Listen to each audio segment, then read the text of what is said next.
একদিন আগেও কেউ হয়তো ভাবতে পারেনি জাতীয় দলে ডাক পাবেন কিউবা মিচেল। কেননা কোচ হাভিয়ের কাবরেরার গুডবুকেই তো ছিলেন না ইংল্যান্ড প্রবাসী এই ফুটবলার। নিশ্চয়ই মনে আছে কি বলেছিলেন এই স্প্যানিয়ার্ড। কিউবা একজন ট্যালেন্টেড খেলোয়াড়, আমি শিওর ওর জাতীয় দলে আসার সময় আসবে, কিন্তু এখন সেই সময় নয়। বসুন্ধরার হয়ে আরো কিছু সময় কাটানোর পর হয়তো ওর ডাক পড়বে, ও ভবিষ্যতে জাতীয় দলের হয়ে খেলবে 100%। রাতারাতি তো আর গেম টাইম পাননি কিউবা, তাহলে কোন জাদু বলে কাবরেরার হৃদয়ে জায়গা করে নিলেন এই তরুণ ফুটবলার? এমন প্রশ্নে গা বাঁচিয়ে খেললেন হেড কোচ। দলে ইনজুরির সমস্যা আর ম্যানেজমেন্টের কলেই কিউবাকে নেয়া।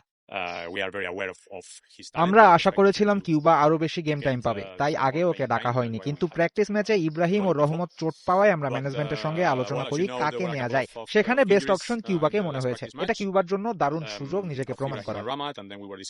আকার ইঙ্গিতে হেড কোচ যেন বোঝাতে চাইলেন ন্যাশনাল টিমে চলে না কিউবা, কিন্তু দর্শকের তুমুল চাহিদা। আবার গুঞ্জন আছে নেপাল ও ভারত ম্যাচ নিয়ে আগ্রহ কমেছে ফুটবল প্রেমীদের, তাই কলটা আসে ম্যানেজমেন্টের তরফ থেকেই।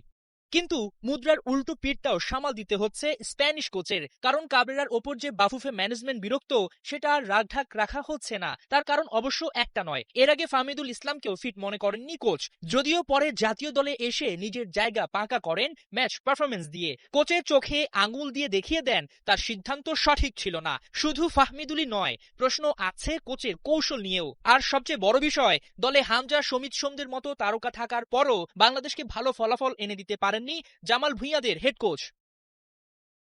যদিও আপাতত আর টেনশন নাই কাবরেরার, কানাঘুষা চলছে, বিদায় নিশ্চিত হয়ে যাওয়ায় চাপ নিচ্ছেন না এই স্প্যানিয়ার্ড। তবে বসের কি হলো না হলো সেটা নিয়ে ভাবতে বসছে না ফুটবলাররা। ভারত বধে কিউবার ইনক্লুশন দলে বাড়িয়েছে শক্তি, বিশ্বাস সিনিয়র ক্যাম্পেইনার তপু বর্মনের। তার অন্তর্ভুক্তিতে আমার কাছে মনে হয় দলের জন্য আরেকটু স্ট্রং, যেটা আমরা বলি যে বুস্ট আপ হয়েছে, এবং ডেফিনেটলি একটা পজিটিভ ব্যাপার আমি মনে করি, কারণ সামনে আমাদের আসলে ইন্ডিয়া ম্যাচটা অনেক বিগ ম্যাচ, তো ডেফিনেটলি এটা আমাদের দলের জন্য খুবই পজিটিভ ব্যাপার।